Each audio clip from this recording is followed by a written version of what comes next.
Veja os principais destaques de hoje do Jornal da Guanaré. Idosos a partir de 63 anos começam a ser imunizados em Caxias. O município também segue com a campanha de vacinação contra a influenza. Pandemia potencializa danos à saúde mental. E ainda, memorial é criado para eternizar vítimas da Covid-19 no Maranhão.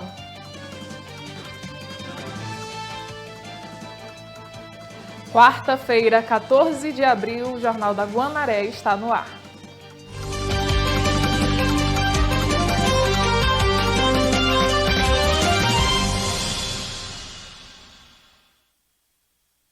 Boa tarde.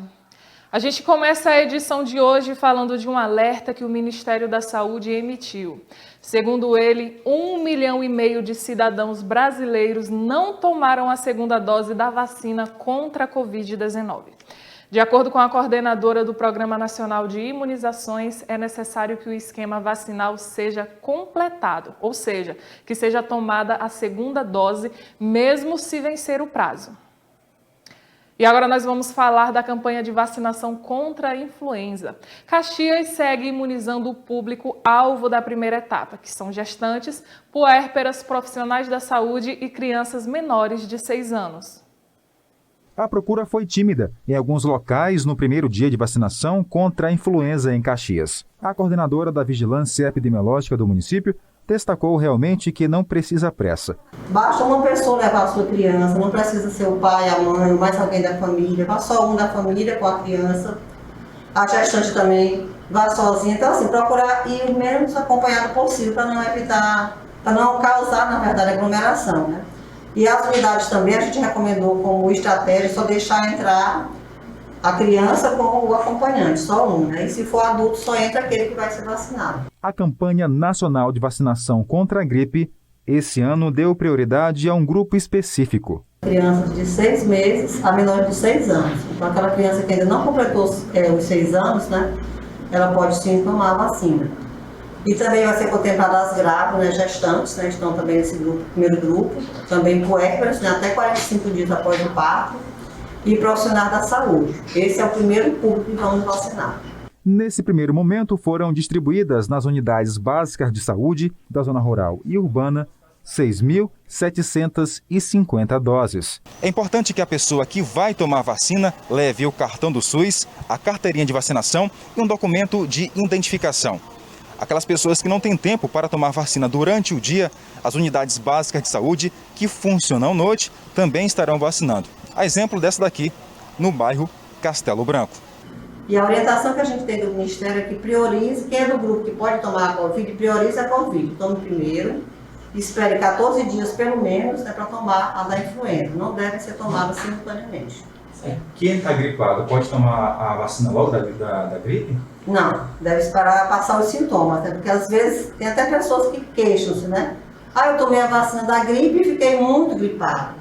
Às vezes é porque você já está com um início, né, de gripe, está com o início de sintomas gripais, você toma vacinas que também são vírus atenuados e você tem realmente uma complicação maior. Em lugar de você passar aquele sintoma, você às vezes aumenta um pouco, né? É normal, é natural isso acontecer. Então o melhor é aguardar passar todos os sintomas. Não é bom tomar com febre, com tosse, com qualquer sintoma gripal. Espera estar bem, aí você toma a sua vacina.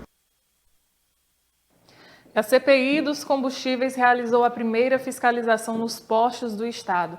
Técnicos do Instituto de Metrologia e Qualidade Industrial do Maranhão fizeram aferições nas bombas de combustíveis.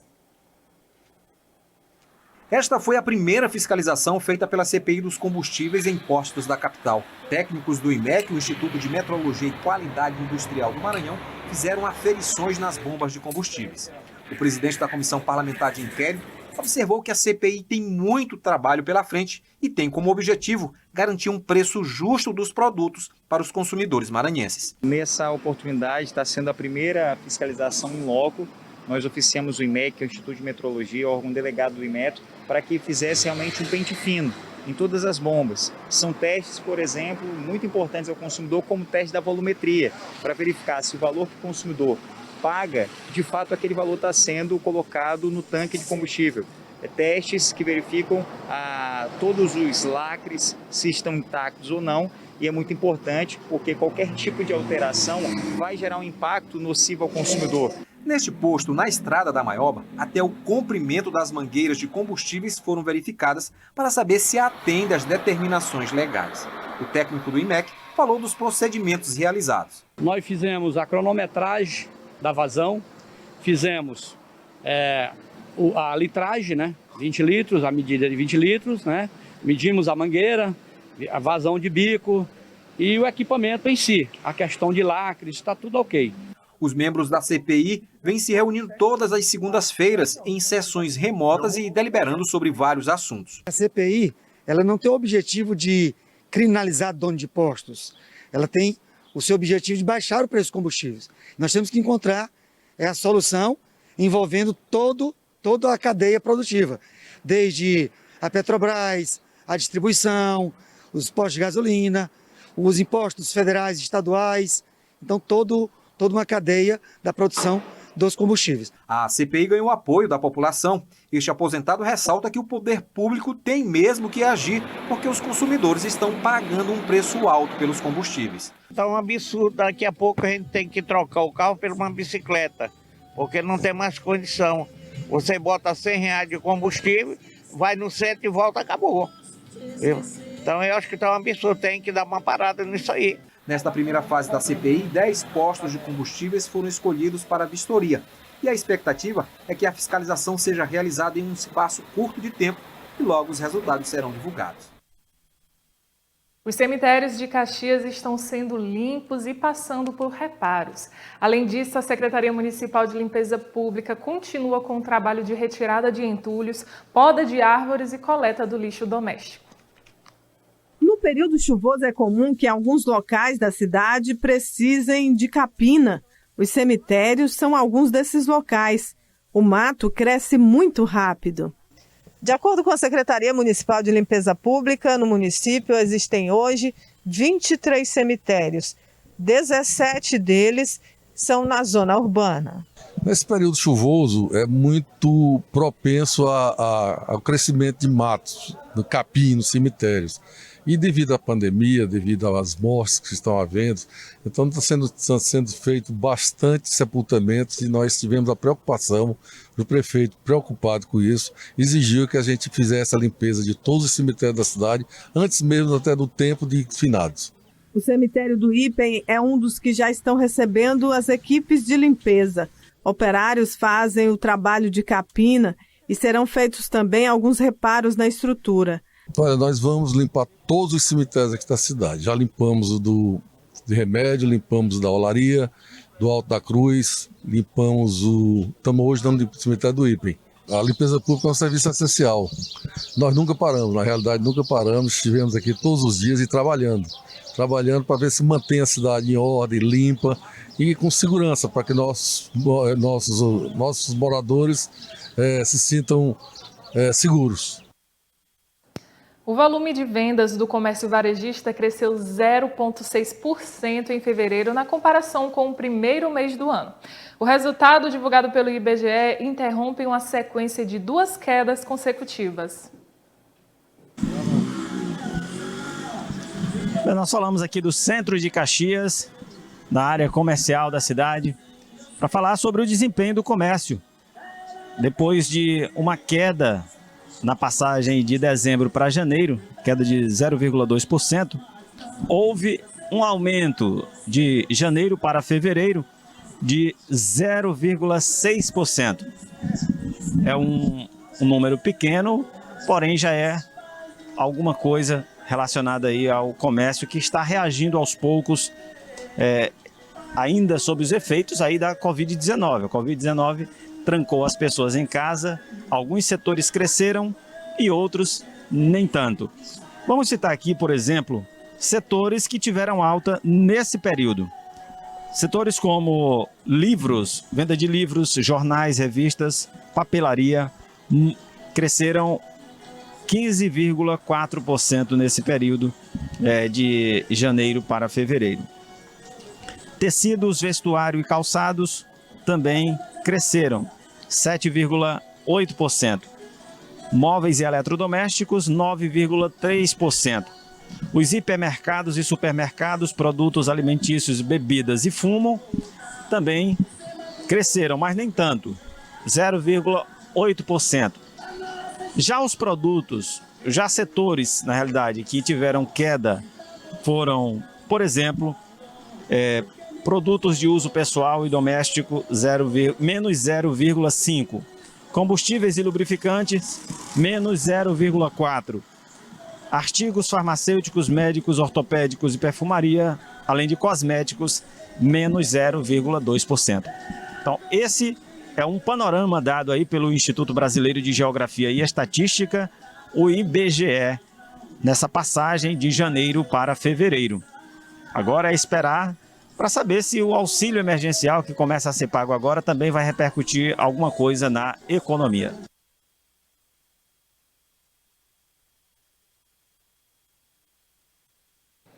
E veja a seguir, idosos a partir de 63 anos começam a ser imunizados em Caxias. E ainda muito esporte com Vanderlei Araújo. A gente volta já já.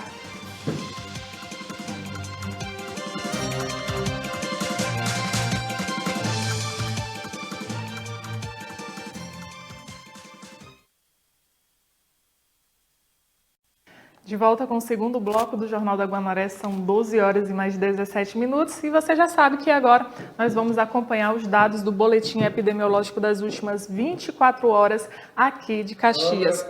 Confirmados 9.086 testes rápidos realizados pelo município, 42.759, internações 88, recuperados 8.349, óbitos 260, infelizmente. E nas últimas 24 horas foram registrados 808 novos casos e 46 mortes pela doença no estado do Maranhão. Agora nós vamos acompanhar o resultado da vacinação em Caxias, como está o andamento. Doses recebidas 36.647 e as doses aplicadas 23.751. E a partir de hoje, em Caxias, os idosos com 63 anos ou mais começam a ser imunizados. A vacinação acontece no ginásio João Castelo e no Caxias Shopping Center. Seu Francisco, de 63 anos, fala com emoção após receber a primeira dose da vacina contra o coronavírus. Tô feliz demais. Emociona, né? É. A pandemia impactou muito a sua vida? Demais, porque a pessoa ficar com um ano e pouco parado é ruim demais. É. Aí o senhor vê como esperança, né? É como esperança, graças a Deus, né? Apareceu essa vacina para ter esperança da gente, né? Assim como ele, o senhor Martinho também foi imunizado e já guardou na memória o dia do retorno. 5 de maio. Então já está tudo certo, né? Tudo certo, graças a Deus. Além do ginásio João Castelo, o pátio do shopping também é local de vacinação. Atende apenas pelo sistema drive-thru. Homens da Guarda Municipal dão apoio. A Guarda atua desde o do transporte da vacina. A gente vai até a secretaria, anda, faz o trajeto, fazendo a segurança da vacina. E segurança tanto nos postos como aqui no ginásio João Castelo, a gente fica aqui mantendo a segurança do pessoal. A vacinação segue agora com idosos a partir de 63 anos de idade. Após a aplicação da vacina, os profissionais de saúde orientam os pacientes para caso haja algum efeito colateral. Se apresentar febre, dores de cabeça, moleza no corpo, aquele mal-estar, toma uma medicação de costume, um dipirona, um paracetamol, a medicação que o senhor tiver costume de tomar, tá bom? Primeira dose hoje, segundo dia 5 de maio, tá? Em junho de 2020, João Pedro foi infectado pelo vírus. Está feliz agora depois de tomar a vacina? Demais, até porque já tive essa doença, por pouco, só a mão de Deus me salvou, então eu estou muito contente por ter tomado minha vacina, viu? Como a possibilidade de reinfecção existe, hoje ele sai daqui mais protegido.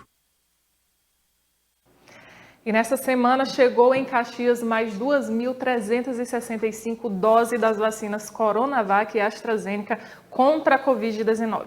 A vacinação no município segue o Plano Nacional de Imunização. Nessa segunda-feira, dia 12, chegou em Caxias 2.365 doses das vacinas Coronavac e AstraZeneca contra a Covid-19. totalizando 36.647 doses desde o início da vacinação. Com isso, a partir desta quarta-feira, já foi possível iniciar a vacinação da população com 63 anos ou mais. Já vamos contemplar um público a idade um pouco menor, que é 63 anos.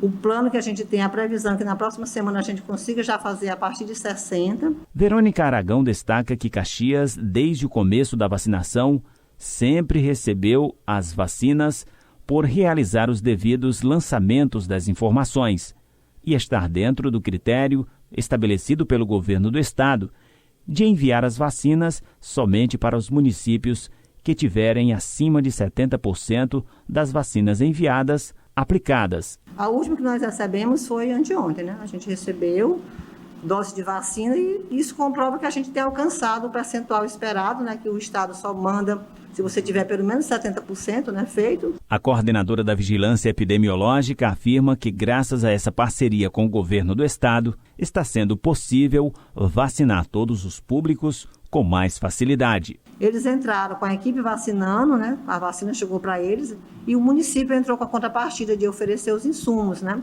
Oferecemos os cartões de vacina, mapas, as caixas térmicas, enfim, aquele apoio logístico, né? E até vacinadores também, né? Por quê? Porque a gente tem que unir forças para alcançar um bem maior que a vacinação, né? A pandemia da Covid-19 provocou o aumento do número de pessoas que se queixam de problemas relacionados à saúde mental, agravado pelo isolamento social e o medo de ser contaminado pela Covid-19. Em mais de 50 anos de atuação no país, o Centro de Valorização da Vida, o CVV, conta com um verdadeiro atendimento em rede e mais de 4.000 voluntários. Entre eles está Zélia, que há 20 anos vem se dedicando à ação e fala sobre a importância desse espaço de acolhimento. O que o CVV faz, o seu objetivo, é ouvir as pessoas que querem e desejam conversar de forma voluntária e gratuita. Está disponível 24 horas por dia, todos os dias do ano. A importância do CVV é porque está disponível para o outro, para ele ouvir sem crítica, sem julgamento, sem preconceito. E um ponto que é muito importante é a empatia, é estar com o outro. Nós já atendemos pelo telefone 188, que é 24 horas por dia, de forma gratuita e voluntária. Então, qualquer pessoa estando em qualquer lugar do país, ele pode ligar e vai ser atendido por um dos nossos voluntários em qualquer estado do país. E esse constante adoecimento coletivo dos últimos anos, junto à pandemia da Covid-19, potencializaram transtornos como ansiedade e depressão. Tudo em virtude da privação de convívio social e do crescente estado de medo generalizado, como explica essa psicóloga. Nesse momento especial que nós estamos vivendo, que é um momento de pandemia, é um momento de privação de liberdade, ele deu uma amplificada em dois grandes transtornos que já vinham explodindo dentro da sociedade, no mundo inteiro, que é o de ansiedade e o de depressão. E ali casado com ataques de pânico, que é um transtorno de pânico, também é uma outra gama de adoecimento. O transtorno depressivo está mais associado à tristeza, ele está mais associado à falta de estímulo de viver. A gente acaba tendo uma gama de sintomas que é perda de peso, falta de apetite, a gente não tem sensação de felicidade. O processo de ansiedade já é um processo mais diferenciado. Ele está mais relacionado a um processo de compulsão de comportamento. A gente começa a perceber que viver é uma coisa estressante, a gente começa a querer pensar sobre o futuro e de forma muitas das vezes catastrófica, de que as coisas não vão dar certo, né? De que está tudo muito cansativo. E o transtorno de pânico é como se fosse um sintoma exagerado da ansiedade, já é um processo de adoecimento além daquilo. É quando o teu corpo começa realmente a reagir à ansiedade. A especialista ainda alerta para a necessidade do autocuidado e da importância de adoção do tratamento adequado. Existem duas coisas que têm que ser levadas em consideração. A nossa responsabilidade sobre a nossa saúde, a gente tem que aprender a se perceber, a se resguardar. Tanto faz você procurar um psicólogo como você procurar um psiquiatra. Faça aquilo que for mais tranquilo para você, mais fácil para você nesse momento.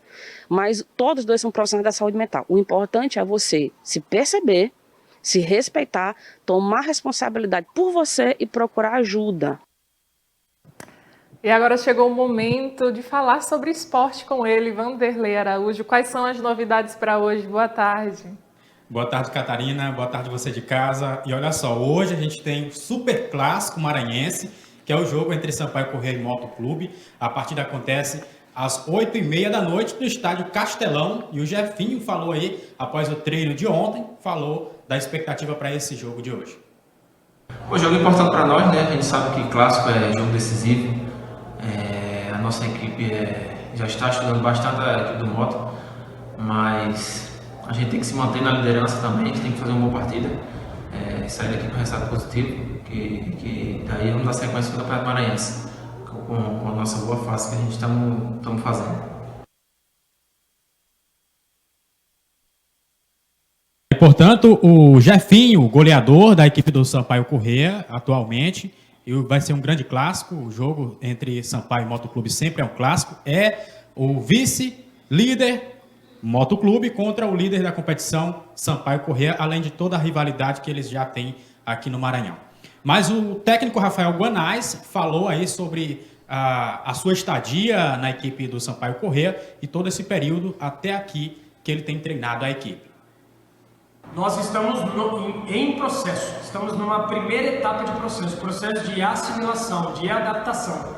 Então, eu em relação ao clube, comissão técnica em relação aos jogadores em relação a nós, alguns jogadores que já estavam aqui, jogadores que chegaram, tudo isso a gente conseguir formar em equipe, aí não só ter as ideias táticas, ter aquilo que os jogadores vão se desenvolvendo individualmente, né, o rendimento à medida que vai jogando, vai aumentando, vai melhorando as interações entre os jogadores, entre um setor e outro, entre 10, entre 14, enfim, aqueles que entram, aqueles que iniciam. Então, ainda é um processo inicial, né? A gente quer tudo imediato, quer tudo 100% e não é. A gente vive com pessoas que têm sentimentos, que têm raciocínio próprio, que têm objetivos. Então, tudo isso a gente quer transformar num purê de batata, onde a gente não consiga distinguir o que é o que, quem é quem. E isso precisa de tempo, né? Não só em relação ao time que joga, ao rendimento, a gols feitos, a como se defende, como se protege, etc. Mas a equipe como um todo de ter uma forma própria de jogar. Eu avalio como muito positivo esses 2 meses, com um resultado muito ruim na Copa do Brasil, uma decepção, e ao mesmo tempo a classificação da Copa do Nordeste, a liderança do Campeonato Estadual. Tá aí. E ontem a gente falou aqui sobre as equipes maranhenses que vão participar da Copa do Brasil de futsal, mas também aqui no Maranhão vai ser realizada a Taça do Brasil de Futsal Sub-17. Aí a gente vai acompanhar os jogos da Taça do Brasil de Futsal Sub-17, aqui ó, que é a 13ª edição da Taça do Brasil de Clubes Sub-17, na divisão especial, que acontecerá entre os dias 5 a 11 de setembro, lá em São Luís, aqui no Maranhão. Mas aí a gente tem também para trazer para você a informação de que o Maranhão Atlético Clube, aqui da cidade de Caxias, vai ser o representante caxiense na competição regional Copão COC, que reúne aí as equipes de várias cidades aqui da região. E aí, portanto, se faltava representante maranhense em uma competição regional, agora a gente vai ter aí o torneio de quarentões, para atletas veteranos com 40 anos ou mais. E quem traz mais detalhes dessa competição é o Edmilson Coutinho. Boa tarde, chegando com as notícias do esporte, falando aqui do Copão Regional de Veteranos, Copão COC Regional de Veteranos, que esse ano vai ter a participação de 37 agremiações, dividido em 5 grupos de 5 e 3 grupos de 3. O campeão vai levar a quantia de R$17 mil em dinheiro em espécie, uma equipe completa com 22 peças e mais 25 caixas de cerveja para fazer a festa. O vice-campeão leva 7 mil, portanto 37 agremiações vão participar. E nosso representante aqui de Caxias do Maranhão está inserido no grupo H, com Chapadinha, Brejo, Milagres e Coelho Neto. A festa de abertura será lá na cidade de Governador Nunes Freire, no dia 8 de maio, com o jogão União Marcha de Maracassumé e o Noma, que é o Nova Olinda. Portanto, essa competição aí que é organizada pelo grande desportista Samuel Assad. No grupo A, Itapecuru, Galácticos, Santa Rita, Anajatuba e Miranda. No grupo B, Viana, Cajari, Real Madrid de Vitória do Mearim, Ajax Coque. No grupo C, Bexcol, São João Batista, São Bento e Pedro do Rosário. No grupo D, Bacuri, Apicunhaçu, Turiaçu e Cururupu. Já no grupo E, Mônaco de Zedoca, Maracassumé, Governador Newton Belo, Sorriso de Zedoca e o Noma, que é o Nova Olinda. No grupo F, União Laranjeiras de Santo Inês, Santa Luzia, Alto Alegre do Maranhão e o Benfica de Pindaré. No grupo G, Igarapé do Meio, Monção, Palmeiras da Gameleira, PSG de Vitorino Freire e Alto Alegre do Maranhão. E no grupo H, como eu falei, Chapadinha, Maranhão daqui de Caxias, Brejo, Milagres e Coelho Neto. Portanto, é o Copão Coque Regional de Veteranos que vem aí. Edmilson Coutinho para o Jornal da Guanaré.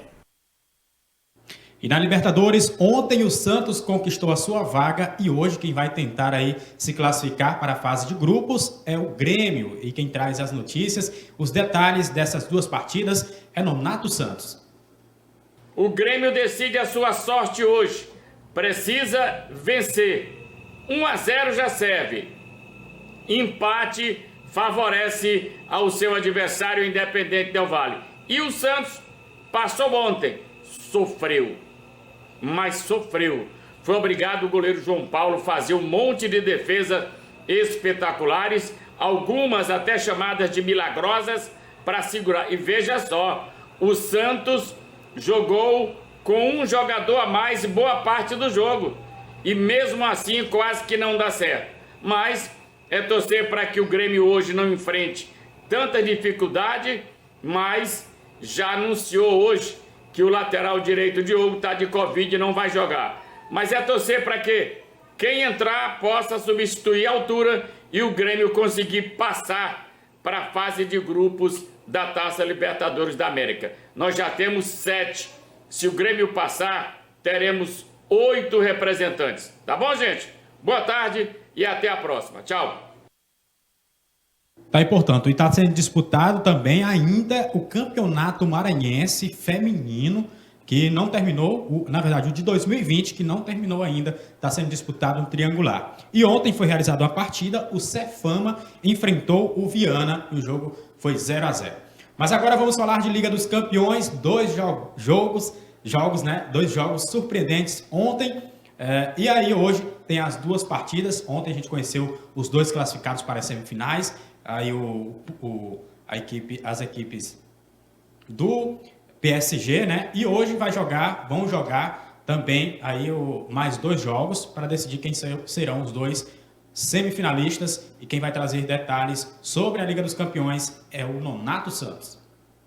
Embora a Liga dos Campeões da Europa seja lá na Europa, mas tem brasileiro. E Neymar brilhou, não marcou gol, mas ajudou muito para que o PSG perdesse só de 1-0 para o Bayern de Munique e eliminasse o atual campeão da competição. No outro jogo, o Chelsea também perdeu por 1-0, mas eliminou o Porto, que tinha esperança de chegar às semifinais. Com isso, o Paris Saint-Germain e o Chelsea estão classificados para as semifinais, aguardando seus adversários, que saem dos 2 jogos de hoje. Borussia Dortmund e Manchester City jogam com vantagem para o Manchester City, que ganhou o primeiro jogo por 2-1. Enquanto que Liverpool e Real Madrid, a vantagem é dos espanhóis, que venceram o primeiro jogo por 3-1. Tá aí, portanto, ontem tivemos brasileiros disputando, tivemos aí o Neymar, que fez um belo jogo pela equipe do PSG, e hoje teremos novamente brasileiros em campo, Gabriel Jesus. A gente não sabe se vai ser titular, né? Mas vai estar lá está relacionado para a partida Gabriel Jesus pelo Manchester City e o Vinícius Júnior pela equipe do Real Madrid, o Vinícius que inclusive fez 2 gols no jogo da ida. Muito obrigada, Vanderlei, pela sua participação. Mas eu queria fazer um comentário, dizer que o esporte ele é super democrático, né? Agora a gente vai ter representantes aqui de Caxias, os quarentões, né, participando de competições, isso é muito legal. Exatamente, Catarina. São realizadas competições em vários níveis, inclusive, para você ver, né?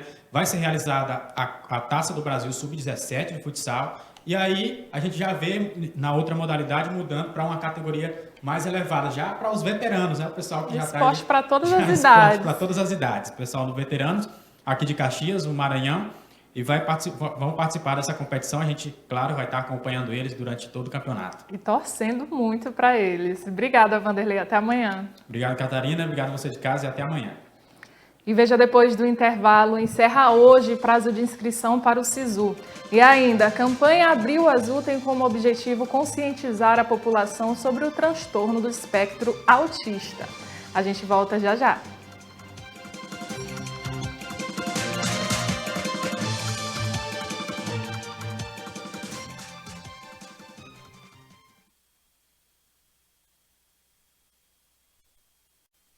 De volta com o último bloco do Jornal da Guanaré, são exatamente 12 horas e mais 40 minutos. E a gente volta a falar da distribuição de vacinas no Maranhão. O Estado segue entregando as doses nas 10 secretarias regionais de saúde espalhadas em todo o Estado. É a última remessa de vacinas entregues ao Maranhão. As doses são da Coronavac e AstraZeneca. A distribuição está sendo feita em 10 secretarias regionais de saúde espalhadas no Maranhão. Desde sábado, nós iniciamos a distribuição da vacina contra a Covid, para a continuação da campanha em todo o estado do Maranhão. Nós estaremos mandando cerca de 40 mil doses de AstraZeneca e Coronavac para esse público de 65 a 69 anos e mais 28 mil doses para a segunda dose do público de trabalhador da saúde. As doses são para trabalhadores da saúde, segunda dose, idosos de 70 a 74 anos e de 65 a 69 anos, profissionais de segurança e forças armadas. Estão sendo distribuídas cerca de 68 mil doses para a continuidade da campanha de vacinação no estado. Durante a semana também nós teremos a iniciação da campanha de vacinação do público de Forças Armadas, Segurança e Salvamento de 10 regionais de saúde. Então essas regiões elas estarão fazendo a vacinação para esse público. Encerra hoje o prazo de inscrição para o Sistema de Seleção Unificada. Para participar do SISU, será exigido do candidato que ele tenha feito o Exame Nacional do Ensino Médio, o Enem, edição de 2020. O Ministério da Educação prorrogou o prazo de inscrição para o Sistema de Seleção Unificada, o SISU. Os interessados têm agora até o dia 14 de abril. O candidato deve comprovar sua participação no Exame Nacional do Ensino Médio, Enem, de 2020, além de não ter zerado na redação. Lembrando ainda que quem fez a prova na condição de treineiro não pode fazer a inscrição. Os candidatos aptos a participar devem utilizar o mesmo login cadastrado no portal de serviços do governo federal, da mesma forma que fez para acessar o resultado do Enem 2020. De acordo com o Ministério da Educação, a primeira etapa de inscrições do Sistema de Seleção Unificada, o SISU, ultrapassou a marca de 2 milhões de inscritos. E no mês de abril, a gente chama a atenção para a campanha Abril Azul, que tem como objetivo conscientizar a população sobre o transtorno do espectro autista. Os pais devem ficar atentos aos sintomas para que seja diagnosticado de forma precoce e assim facilitando o desenvolvimento da criança. O Miguel e a Sofia são uma alegria da casa. Os dois são filhos da Hilma e amam ler livros, dançar e cantar. E nem parece, mas os dois possuem autismo, uma descoberta que foi um verdadeiro baque para a mãe. A descoberta do autismo no primeiro filho, de 9 anos, foi difícil para a família, né? Que a gente aceitar que tem um autista de primeira viagem é um luto muito grande, né? E assim, os primeiros sintomas que foram comportamentais foram muito importantes para esse diagnóstico, né? Então o Miguel, ele não aceitava pessoas estranhas, ele não interagia com crianças, ele tinha muito medo de tudo que era novo, né? E ele era muito irritado, ele era uma criança que chorava por tudo. Então, uma fralda caía no chão, Miguel chorava, né? Um brinquedo que caía no chão, Miguel chorava. Até a gente entender que esse choro era devido a esses pequenos contratempos que aconteciam, né? Então, foi difícil. E assim, com a experiência do Miguel, com o diagnóstico dele precoce com 2 anos, eu consegui diagnosticar a menor, a caçula, que é a Ana Sofia, de 4 aninhos. E é sobre as dificuldades e também os preconceitos que os autistas enfrentam que o mês de abril conta com a campanha Abril Azul, que chama a atenção para o combate aos estigmas que os autistas sofrem. Segundo esta pediatra, o diagnóstico precoce contribui para o melhor tratamento do transtorno. Por isso, os pais devem ficar atentos aos primeiros sinais que podem surgir no início da infância. O autismo é uma doença neurológica, é uma doença que causa alterações neurológicas e essas alterações neurológicas levam a alguns quadros clínicos de alguns pacientes. Cada paciente pode ter uma determinada alteração neurológica. Os principais pontos que a gente tem é a questão do atraso da fala, é a questão do isolamento social. Eles gostam muito de uma rotina, por exemplo, na alimentação, eles não gostam de provar novos alimentos, eles têm aquilo que eles gostam de comer e fica naquilo, eles não querem novos hábitos e novos alimentos. Por exemplo, quando você faz um diagnóstico de autismo, a gente começa uma reabilitação para aquela criança. A reabilitação ela é basicamente composta por profissionais de diversas áreas. Então, é psicóloga, terapeuta ocupacional, fonoaudióloga, arte, música. Então, é multiprofissional. E daí ele vai começar a ter aquela reabilitação. Quanto antes aquela criança começar a ter essa reabilitação, ele vai ter uma melhor interação social, ele vai ter um melhor aprendizado na escola, ele vai ter uma melhor linguagem de se expressar, não só da fala, mas também de expressar o sentimento daquela criança. Esse diagnóstico precoce foi muito importante para o desenvolvimento dos meus filhos. E eu peço que todos os pais procurem aceitar, porque você vai estar ajudando seu filho. E as inscrições para o programa do estágio do Grupo Equatorial Energia estão abertas até esta quarta-feira, dia 14. As oportunidades são para atuar em áreas como recursos humanos, jurídico, engenharia, meio ambiente, endomarketing, contabilidade, relacionamento com o cliente, tecnologia da informação e telecom, faturamento, suprimentos e logísticas, entre outros. Os interessados podem realizar a inscrição por meio do site da Equatorial.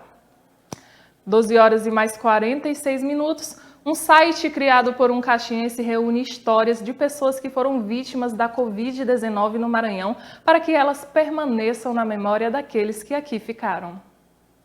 Estamos no Conjunto Coab, na residência de Fernando Sampaio. Ele é criador de sites para a internet e, diante das perdas ocasionadas pela Covid-19, resolveu criar uma página para que os familiares, parentes e amigos possam guardar na memória a história e a representatividade de cada pessoa. O início para a criação dessa plataforma se deu a partir dos dados de óbitos que foram aumentando a partir do mês de março e abril, né? Então esse foi o estopim para começar a me questionar o que é que nós poderíamos deixar de legado, né, nesse momento que estamos passando, nesse momento tão crítico para a sociedade.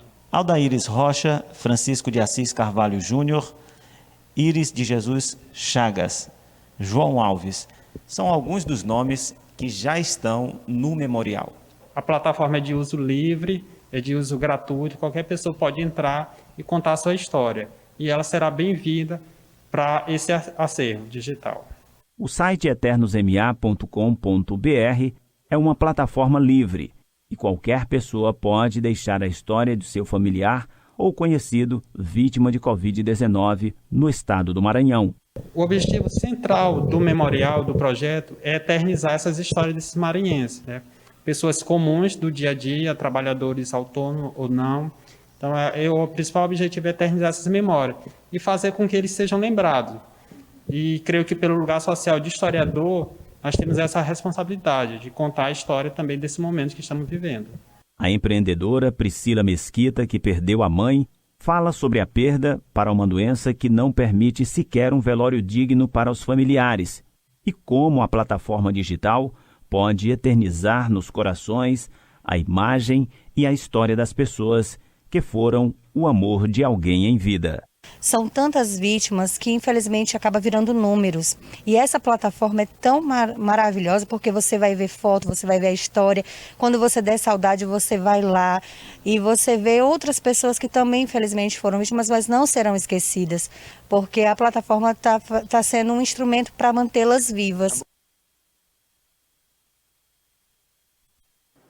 E a edição desta quarta-feira vai ficando por aqui. Obrigada pela sua companhia e audiência. Agora fique com a Hora do Povo, apresentado por Mário Júnior. Até amanhã.